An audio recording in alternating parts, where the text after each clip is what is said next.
Степан Геннадьевич, давайте все-таки еще раз, значит, ушли или не ушли? Уходя, уходи. Они же остались. Зачем? Я имею в виду, остались участниками войны, но из войны вышли.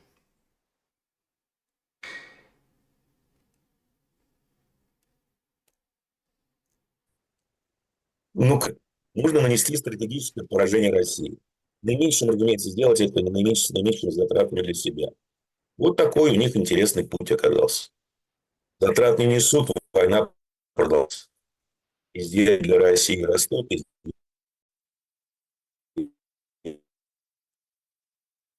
для Евросоюза растут, для Европы. Американцы при помощи товарища Путина, который надеялся на взаимность, по большому счету. Ну, получил взаимность. Сначала Путин помог спасти Израиль на время, как-то сохранить лицо. Кто сказал, что я уничтожил всю ядерную программу Ирана. Все.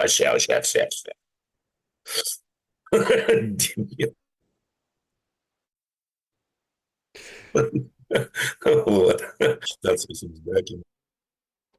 Но мы не тратим ни доллара на эту войну. Может быть, на самом деле есть понятийные договоренности, как я говорил, действительно, Украина через... И тут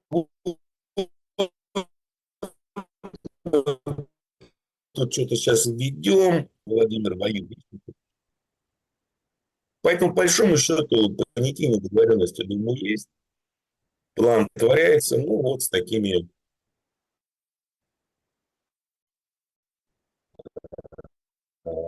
специфическими. Да, значит, друзья, ну, прямой эфир, что, ничего не поделаешь. Сейчас, как бы, может, выдохнет это оптоволокно немножко, может, там, воробушек какой сел, чего-нибудь, Да как нет, бы, это может, целиком бесполезно. может, чего-то Это там, госкомпания. Жаловаться бесполезно. может, может, чего-то где-то, что-то сейчас наладится, может, что прохудилось, залижется. Я бы хотел все-таки, чтобы мы поняли, ну, вот такой аспект. Фактор Китая в этой связи. Китай официально выступил, что он против всех этих санкций и, в общем, а-та-та.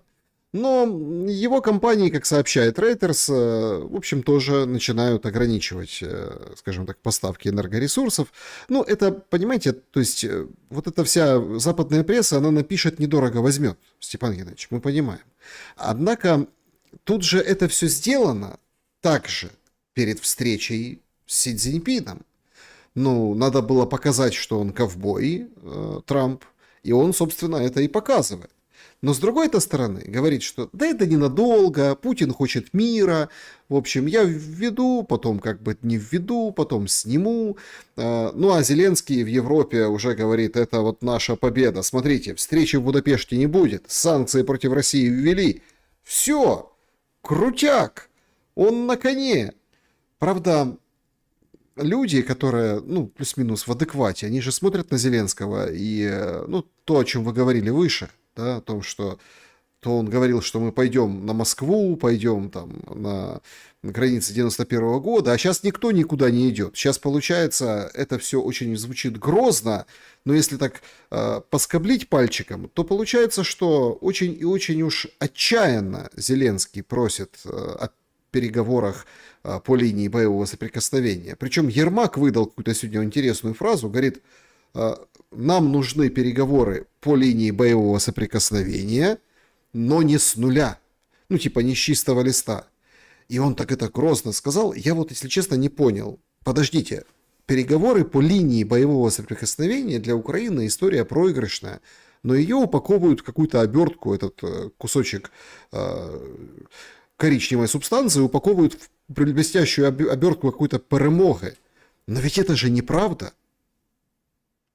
Ну, и мне, потому что у них все сыпется. Я даже подозреваю, что во веки веков Генштаб и Сырский требуют от них завершения боевых действий.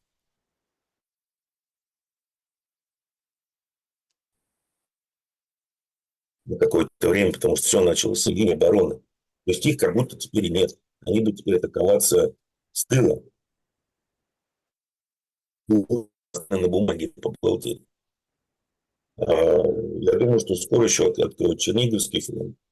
В Херсоне там вообще типа заградотряды ВСУ не более чем.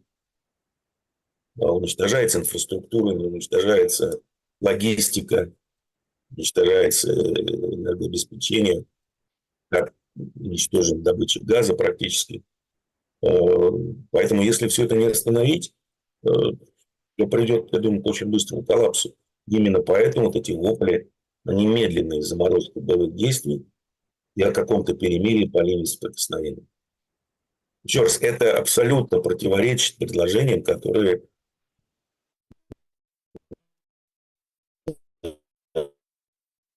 выдвинул Путин. И на самом деле я был приятно поражен тем, что вот наши условия, ребят. Либо принимайте, либо идите погуляйте. А как по большому счету относительно нейтралитета, размера ВСУ, не вступления в НАТО и присутствия западных военных сил, ну, извините. Просто все это может сделать быстрее и жестче, не надеюсь на это непонятно. Им это необходимо и Европе, и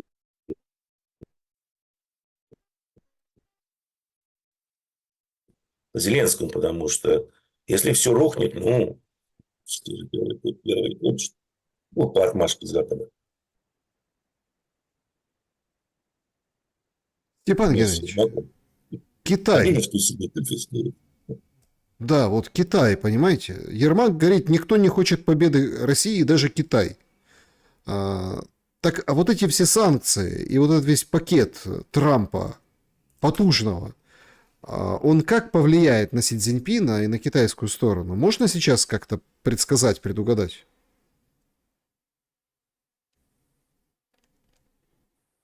Да, можно Китай вертит Трампа на причинном месте.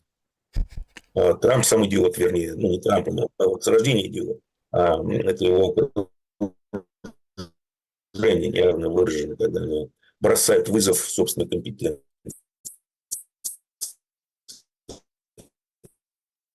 С успехом, причем гомонили, да, история вопроса. Скоро встреча, возможно, Трампа с товарищем Си, они что-то обсудят там, Нил Бессон куда-то там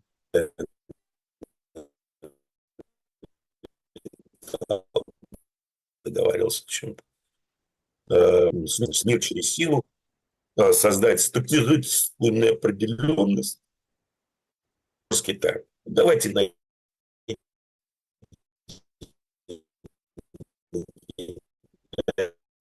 транспортной авиакомпании есть конкурентное преимущество в виде прав полетов на территории России. Новые сборы ведем, еще что-то, еще что-то.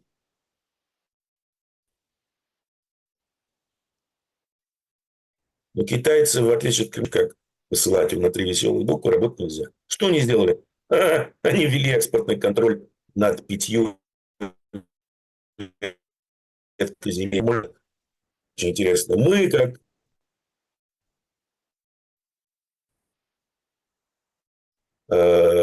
мир, вводим экспортный контроль над 5 редкоземельными металлами, которые в основном используются где? В эпоху. И до пиндосов тут дошло, что мама родная, а вот где-то пахнет керосином. И все. Поэтому все эти полуторачковочки трамповские, пиндосовские, ну,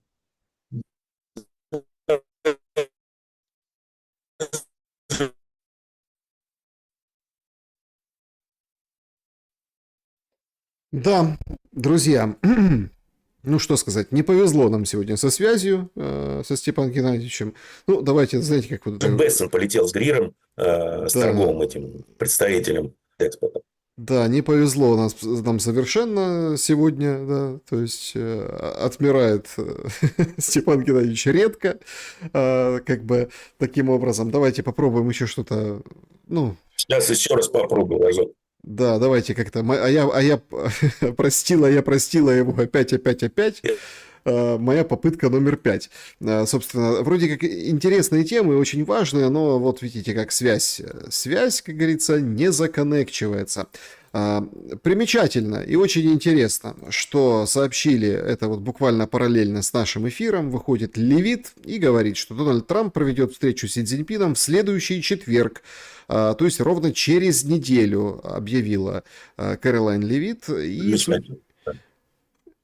И, судя по всему, да, то есть вот эта встреча, она будет, ну вот некоторые считают ключевой, важной, такой яркой и самой-самой, наверное, значимой. А, Степан Геннадьевич, ну вот от встречи от этой через неделю, в четверг, не получится как с Будапештом, который должен был состояться на этой неделе?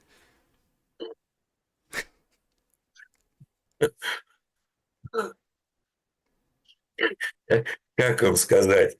С этими придурками все возможно, вот реально. Может быть, там милашка Бессент, там, не знаю, у него там настроение будет плохое, еще что-нибудь чебучит. Китайцы скажут, все, иди гуляй, все, с вами разговаривать бесполезно. Вводите тарифы, мы на вас посмотрим. Посмеемся всем миром, как вы будете корчиться.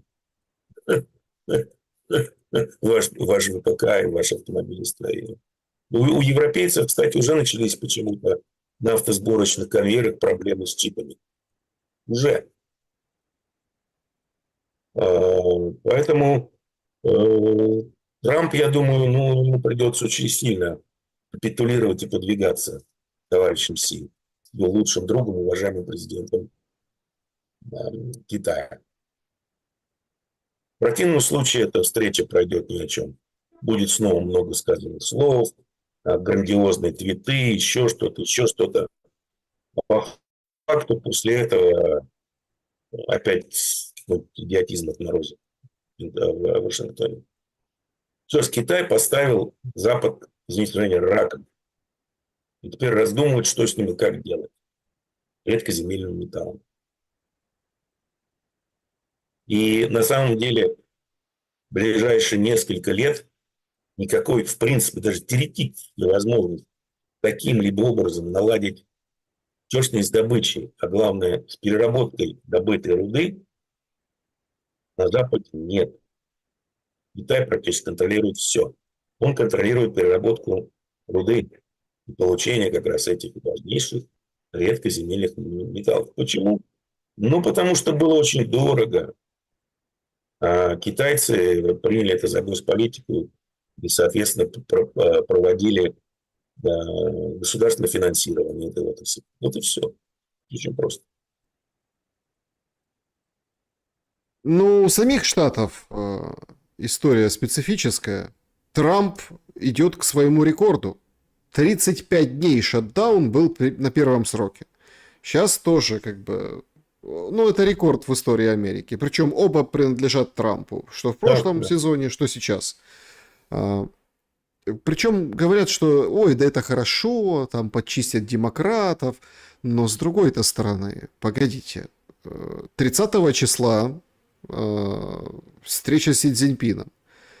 И с одной стороны, ты вроде как мощный, санкции против России ввел, пока она войну не заканчивает.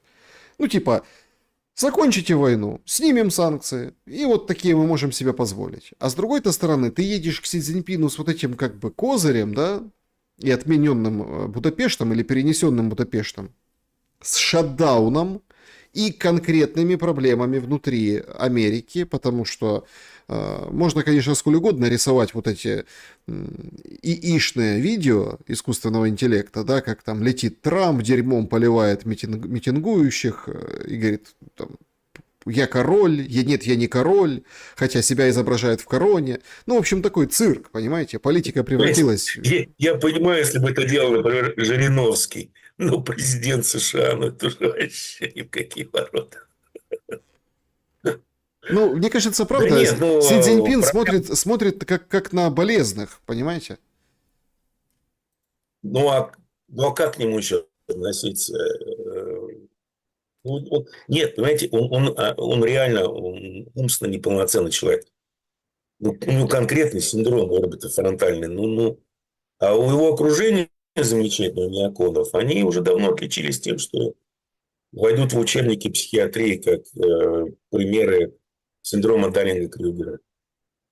Поэтому ничего удивительного здесь не происходит. А что касается шатдауна, ну, тут уже пошли заявления о том, что да, шатдаун – это, разумеется, со стороны так называемых мадаистов.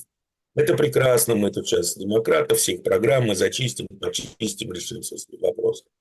И вообще мы можем не открывать правительство до, по-моему, октября 2027 года, потому что потолок госдолга подняли, и нам хватит денег. Ведь все предыдущие шатдауны почему так быстро заканчивались в основном? Потому что всегда стоял вопрос о потолке госдолга. А теперь его подняли. И поэтому вопрос о госдолге, вопрос о шатдауне не такой критический. Но они же всегда цимус пропустили Равицапу. А Равицапа в том, что ФРС уже года 3 не является поставщиком ликвидности в экономику и на финансовые рынки. Этим занимается у нас кто? Treasuries, американское правительство, которое постоянно рекордными темпами наращивает бюджетный дефицит и объемы заимствований, и тем самым вливает деньги в экономику, ликвидность и, соответственно, финансовые рынки. И вот теперь этот замечательный ручеек ликвидности делает что? Ну, так резко начинает пересыхать. В системе финансовой огромное плечо, огромный риск. Вопрос в том, плюс-минус одна лишняя неделя может привести к тому, что все так хорошо, душевно, так вот прям вот сложится вся эта финансовая пирамида. И никакого рецепта борьбы с ней нет, с этим складом, как показывает практика. То есть, грубо говоря, шатдаун, потом на него, я думаю, можно будет повесить начало новой величайшей депрессии в мире. Степан Геннадьевич, по поводу депрессии, знаете, как вот один штрих, да, к важным там событиям, я бы хотел, чтобы мы прокомментировали вот ситуацию в Израиле. Значит, Венс приехал, Рубио приехал, Трамп говорит, я тоже могу туда съездить. Короче, сказал Трамп, что хочет, в общем, предупреждает он Израиль, чтобы тот не аннексировал свои намерения аннексировать западный берег. Этого не произойдет, потому что я дал свое слово арабским странам, и сейчас так нельзя поступать. У нас была огромная поддержка арабов, этого не будет. Израиль потеряет всю поддержку Соединенных Штатов, если это произойдет. Опять какие-то танцы вокруг Ближнего Востока. Что, почему Биби не имется? Почему, собственно, не получается все так красиво, как классно разрулили вместе с арабскими странами представители Белого дома? Да, во-первых, ничего не разрулили. Во-вторых, аннексия западного берега спокойно продолжается. Она практически завершена. Все это прекрасно в регионе знают. А весь этот мирный план Трампа – это бред сивой кобылы. Это, знаете, у вас свадьба. Да? Все празднуют, говорят тосты, а жениха с невестой на свадьбе нет. Действительно, ни Хамаса, ни других, на самом деле там не один Хамас, а там, по-моему, 13 или 14 группировок в Палестине. Просто Хамас из них самый организованный, главный. Ни Израиля на подписании не было. Израиль уже спокойно так нарушает, как обычно, и договоренности, в том числе снова остановил гуманитарную помощь Газе. Зачем это делалось? Ну, потому что Трамп здесь не врет, говоря о том, что надо бы завязывать с геноцидом, потому что, чуваки, у вас проблемы. Ну, если взять только США, оставить в покое столбной мир, где, скажем так, бизнес-модель жертвы уже давно не работает, а Израиль превратился из жертвы в агрессора. В Штатах тоже произошли удивительные изменения, согласно последним опросам избирателей, зарегистрированных избирателей. Они просто колоссальные. Сравнивать 23 год и октябрь 25 года. Значит, в 23 году избиратели с преимуществом в 49% симпатизировали Израилю в этом конфликте. А сейчас с преимуществом в 1% симпатизируют Палестине. То есть свинг в 50 гребаных процентов. Среди демократов этот свинг 80%, среди республиканцев 39%. То есть Израиль по токсичности уже обогнал Украину в американской политике. Впереди у нас что? Midterms. Все эти айпаки, шмаки и прочие уже ничего сделать не смогут. Политик просто будет пролетать на праймере, сколько бы ты денег в него не вкачивал, потому что у него с точки зрения избирателя неправильная точка зрения на поддержку Израиля.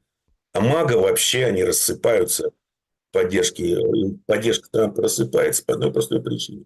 И даже если им наплевать там на судьбу палестинцев, что там резьба по дереву на этом Ближнем Востоке, они с ужасом отмечают, что вообще-то политика Трампа и республиканской партии сводится к тому, что Израиль на первом месте, а не Америка. Поэтому они решили вот как-то эту тему, что ли, затушить, притушить. Ну, это бесполезное занятие, потому что такие сдвиги в общественном мнении, они быстро не происходят в обратную сторону.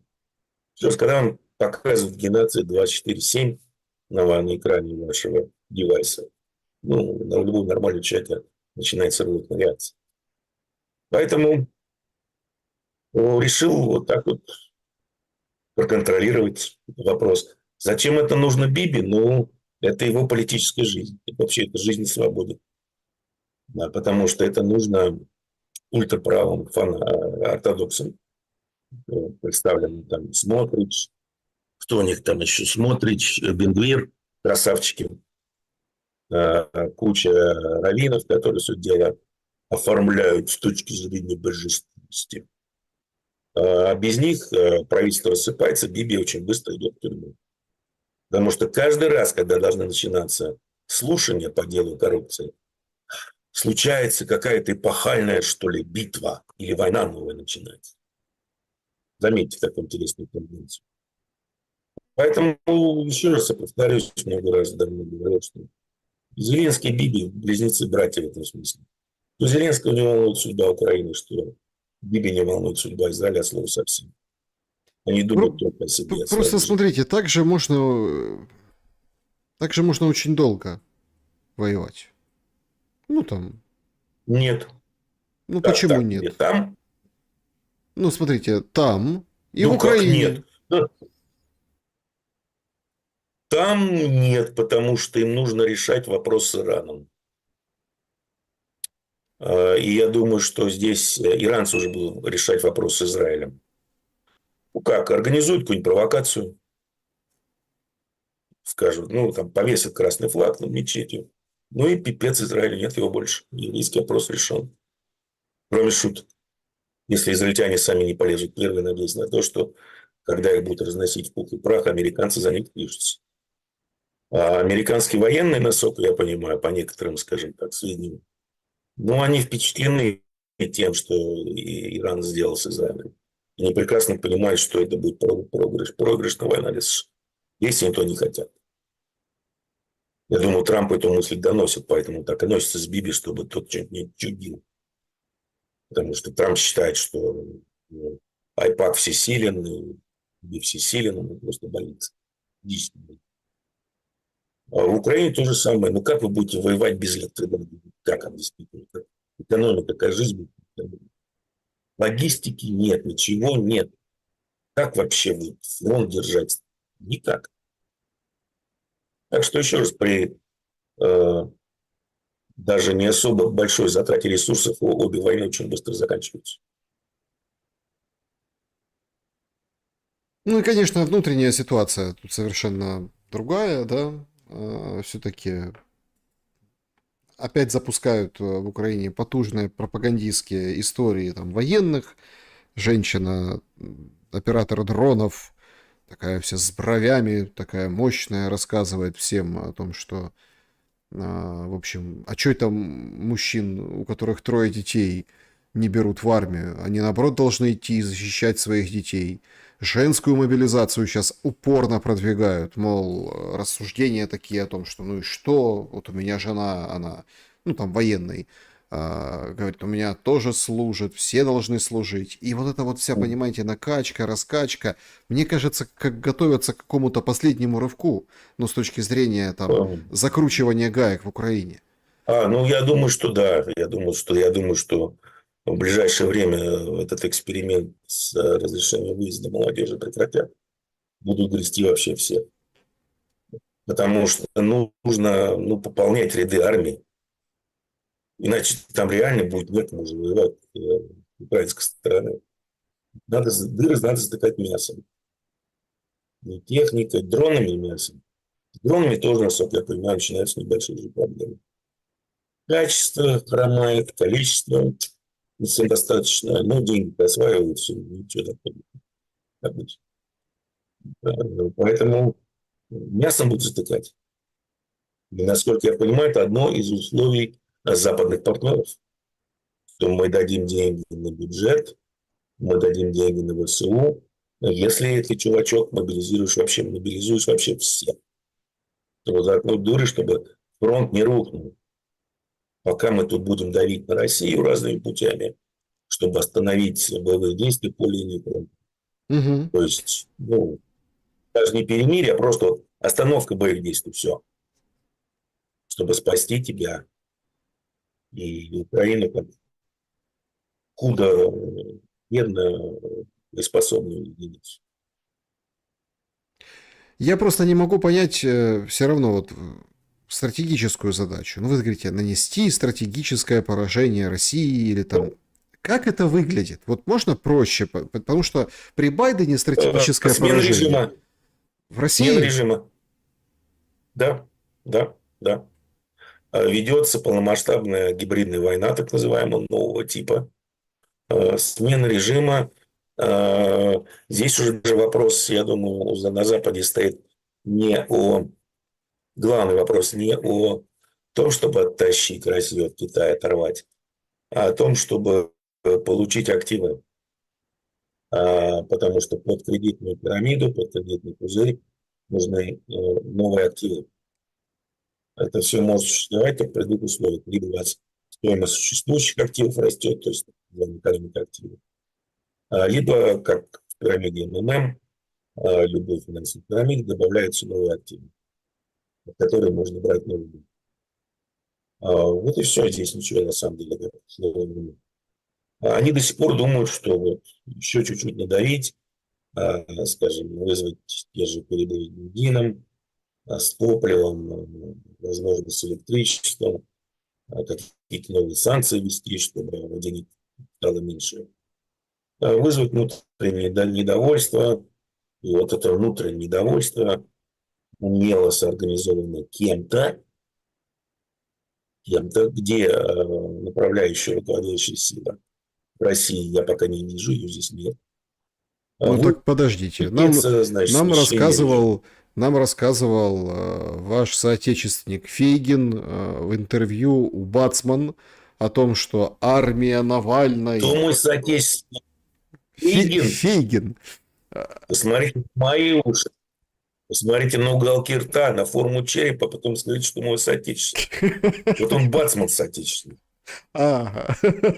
Так вот, армия Ага. Навальной зайдет на территорию России и будет освобождать одно за другим. С бутылкой вискаря.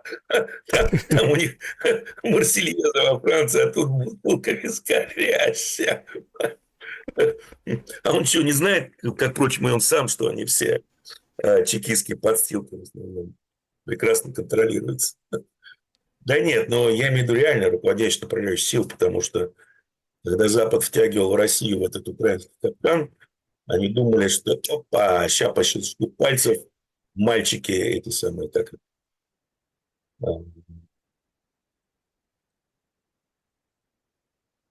вылетело слово с головы. Ну, вот называют по-русски большой такой богатый дядя. В России не все. Ну, Куркулик, кто там. Да не Куркуль такой. благозвучное название на западный манер. Олигарх, вот. А, Что все эти олигофрен. мальчики олигархи. Проверочное слово олигофрен.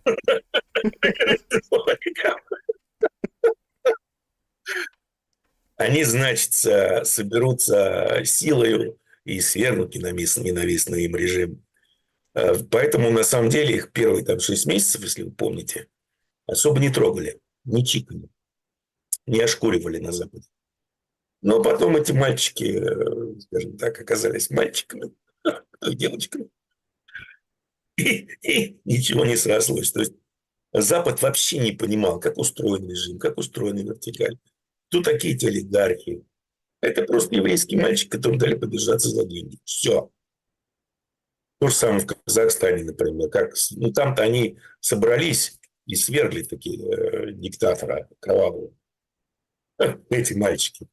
Ну, он просто, Назарбаев сделал ход, что типа поигрались, верните бабки в семью. Ну, конечно, не понравилось. В России их никто бабки возвращать обратно в семью не просил. Они вообще не понимают, как устроена вертикаль Путина, насколько она устойчива. Пока. Но они свято верят, еще раз, это проект «Алхимия». Можете почитать, британский проект. Что вот еще здесь надавить, еще там надавить, и все рухнет. Откуда они берут эту информацию? От Юлик Навальных, от Фейгиных, от Ходорковских, которым, я думаю, на самом деле всем герои дадут по завершению войны. Потому что они разрабатывали санкции, они формировали мнение Запада о стратегии и тому подобное. Оппозиция, одним словом. Степан Геннадьевич, значит, приходят новости о том, что российские самолеты Су-30 и Ил-78 нарушили воздушное пространство Литвы с Калининградской области. Залетели на 18 секунд, на 700 метров вглубь. Ил-76. Да. На сколько? 78. На 500? 700 метров. 70, это да, это другой, да. Представляете? 18. Ну, я думаю, там описка. Провокация. Провокация. Прибалтийских тигров провоцирует Россия. На кой? Да. Я, подождите, по газовозу пролетит. Пол Литвы не будет. Летит. Вообще, конечно... Партизаны Веншории. Ребята. Да, вообще, конечно, вот эта вся история с западным миром и с Европой. Ну, понятно, что это все санкции были озвучены, когда Рютте приезжал, да, и предлагал вот эти 12 пунктов остановки войны, которые согласованы с Зеленским от Европы. Но в Европе-то крах, но есть смекалистые люди. Сегодня опубликовано было видео из Лувра, вот это дерзкое похищение.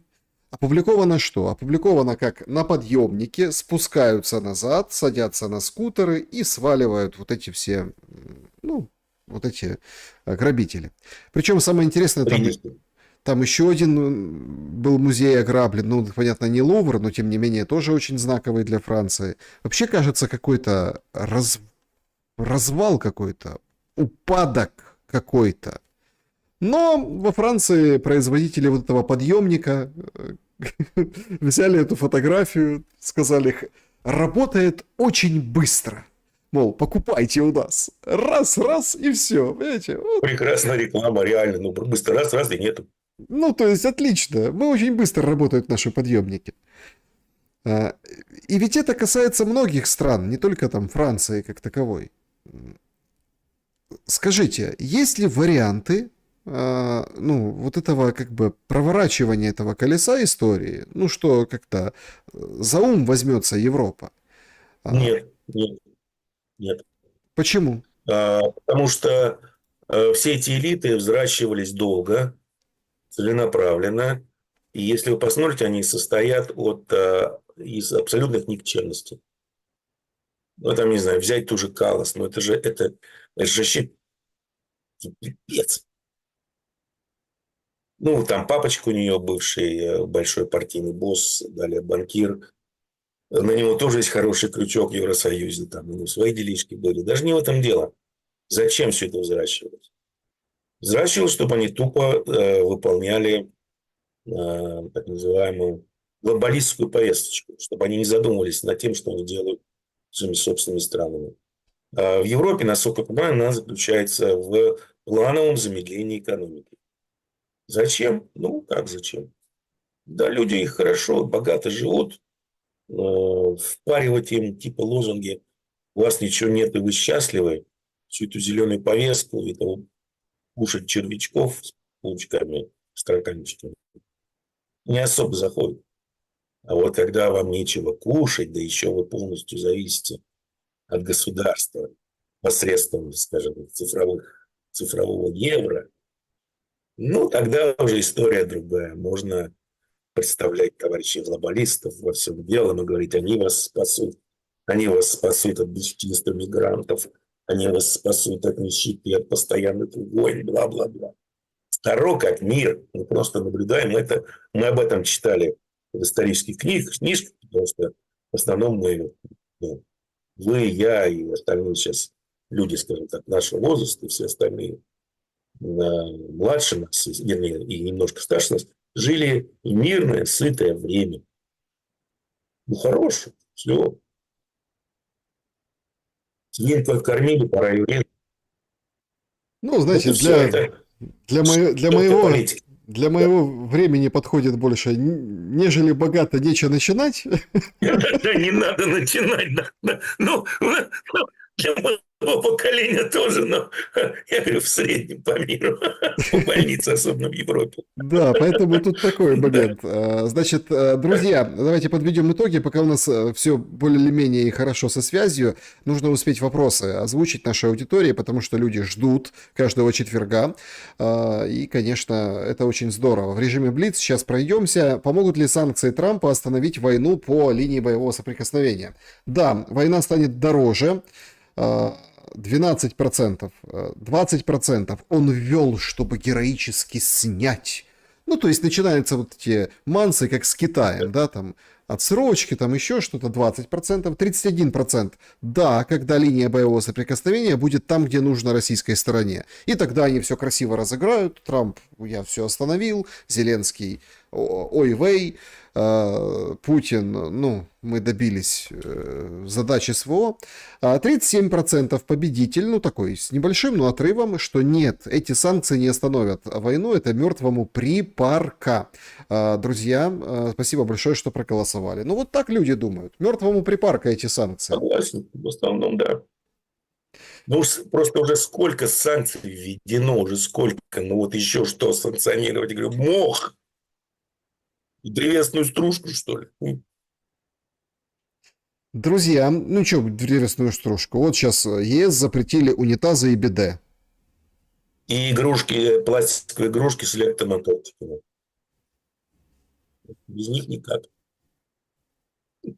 Как же без унитазов? Игрушки делаются в Китае, привозятся в ЕС, а потом типа импортируются в Россию. Ай. Так, тут внезапно, значит, посольство России во Франции обратилось к французам. Посольство считает необходимым заверить граждан Франции, Россия никогда не имела, по-прежнему не имеет намерения нападать на Францию или какую-либо страну Европейского Союза. Ни сегодня, ни через 3-4 года, ни в будущем. Это как ответ на сегодняшнее распространенное сообщение, что все,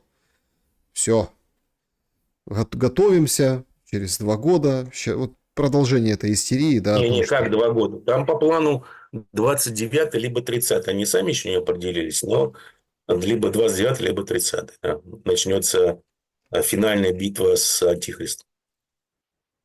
Ой, нет, мы не Антихрист, а этот. Ой, тоже всех жрет и кровью. Вампиры? Нет. Упыри? Макрон. Нет, какие упыри? Даже не вурдалаки. Не антихрист. Вот так. Забыл уже. Да. Вот так Ну, потихоньку. зверюга страшная, библейская такая страшная зверюга. Чупакабра. Ну, почти, да. Чупакабра на стероидах. Да, вот так вот, Ай, друзья, что-то вот так вот, друзья, и тонко стирается эта грань между нашими с Степаном Геннадьевичем эфирами и поле чудес. Напишите в комментарии, если поняли, если поняли, что к чему. на континенте дураков. Давайте перейдем к вашим вопросам. Поехали, значит, вопросы. Режим Блиц, но, в общем, я думаю, что много вопросов, нам связь позволяет пройти хотя бы некоторые из них, и считаю, что это просто замечательно. Полина спрашивает,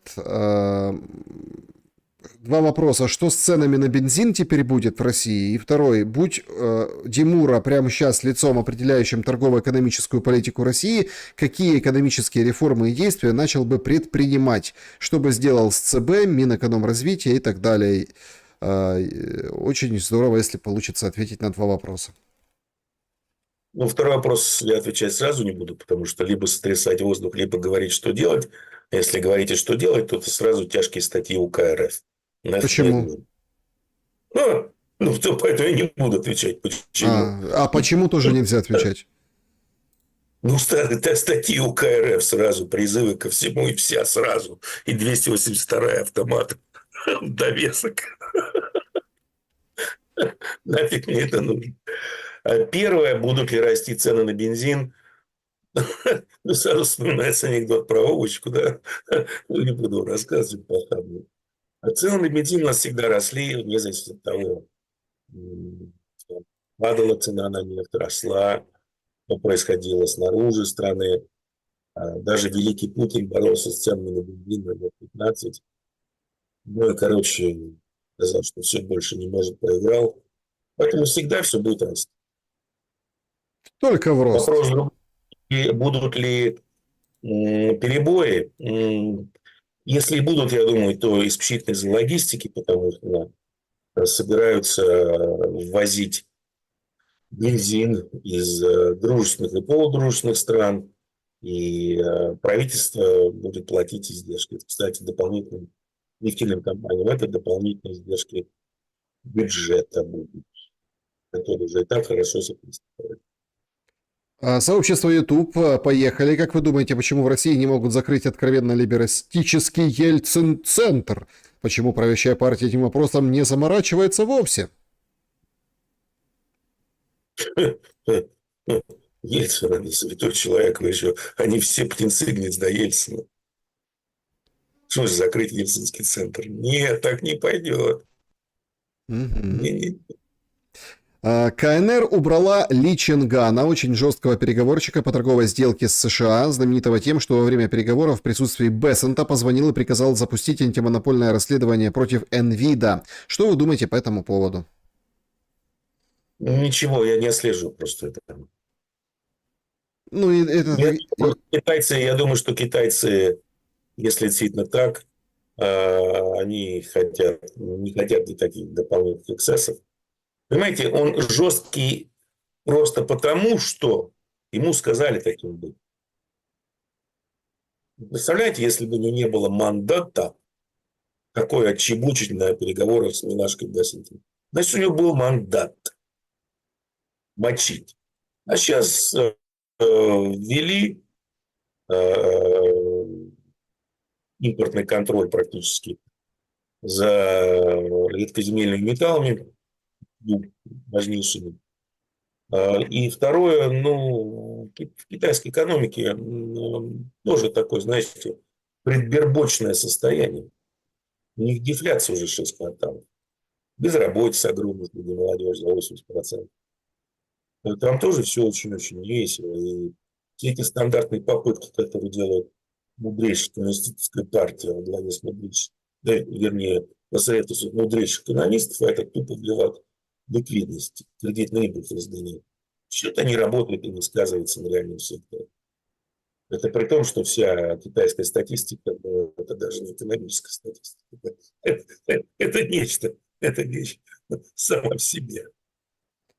Так. Поэтому может, хотят лишних, скажем так, эксцессов в переговорах.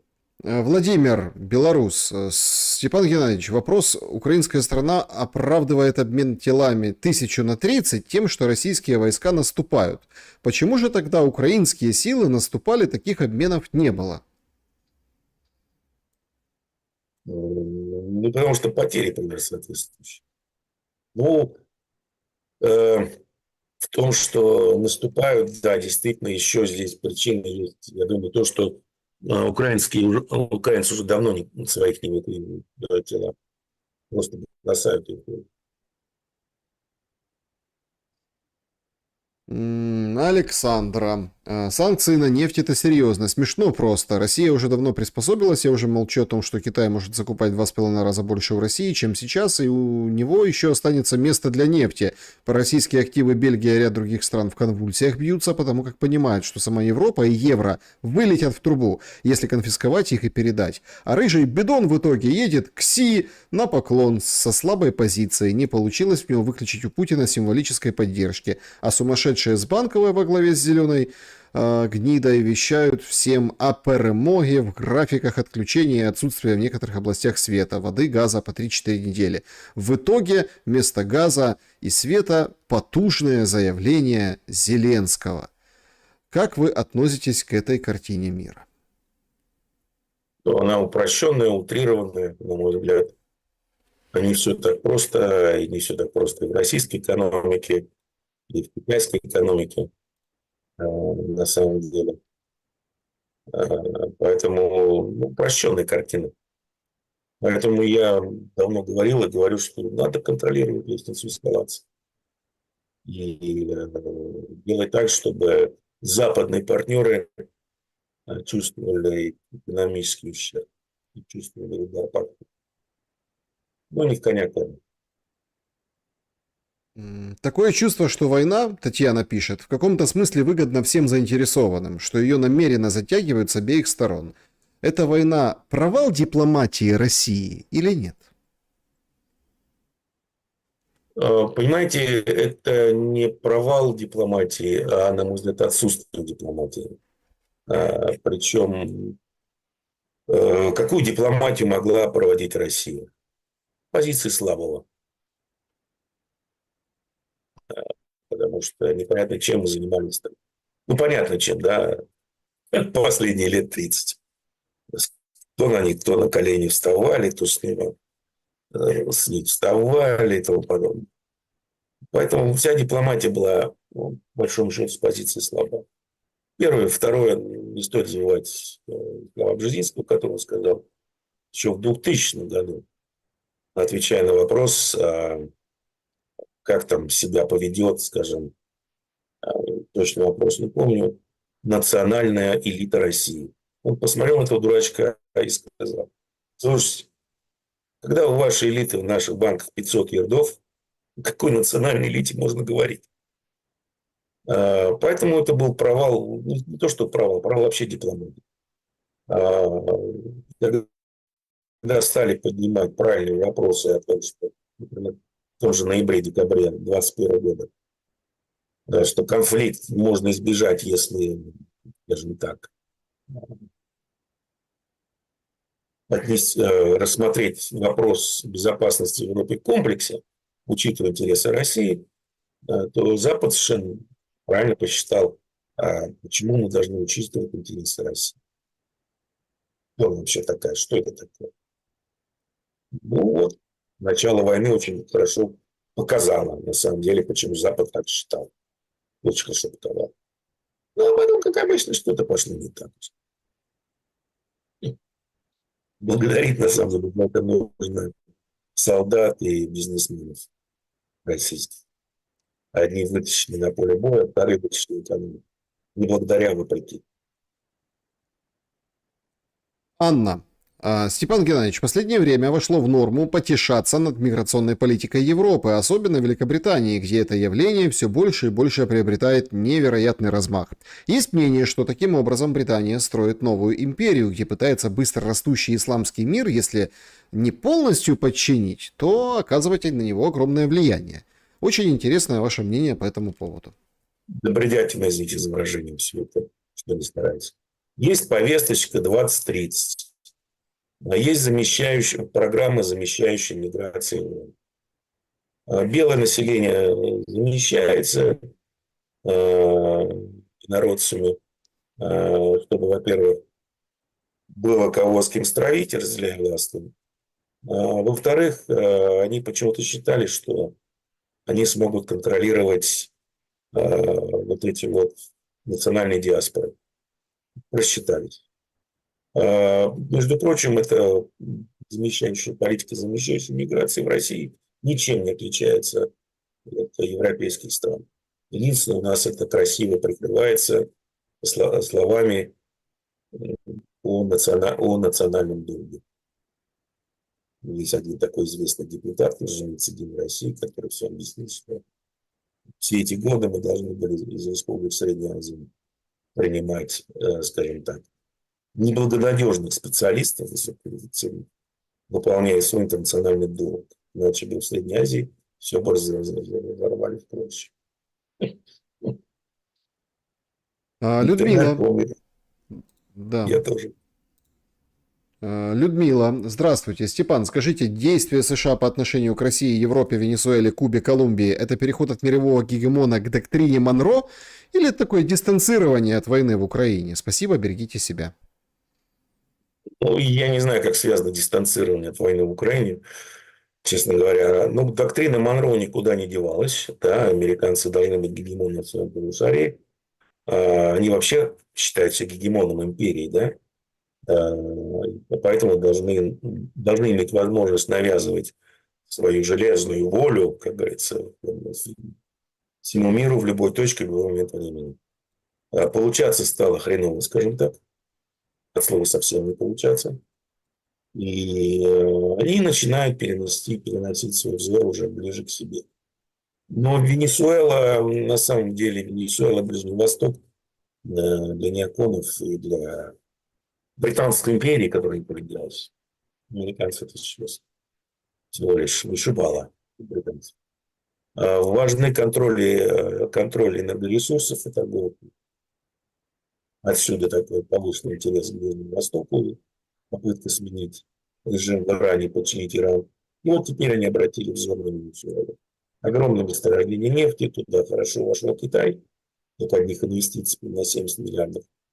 Ну, я думаю, что поскольку Трамп разрешил ЦРУ заниматься операциями по устранению Венесуэлы, нам сейчас такой будет хороший замес. Китай ответит морской блокадой Тайваня. Посмотрим. Следующий вопрос от Сергея Кошкина. Степан Геннадьевич, есть 200 российских денег. Есть ли смысл золото купить? Будет ли какая-нибудь прибыль через полгода? Спасибо.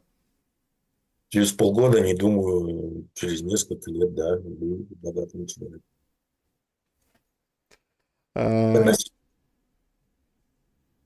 Значит, Алексей, добрый вечер, Степан Геннадьевич. Для многих людей ваш эфир – это отдушина, чтобы услышать профессиональное мнение. Вопрос. Если Трамп так стремится к миру, то почему он не сливает информацию о коррупции на Банковой? Сегодня Зеленский опять ходит гоголем.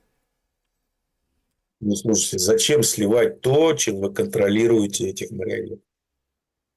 Это сливается уже, когда принимается решение об их ликвидации. Пока что решение их ликвидации не принимается, потому что они, на мой взгляд, прекрасно справляются с возложенными на них обязанностями.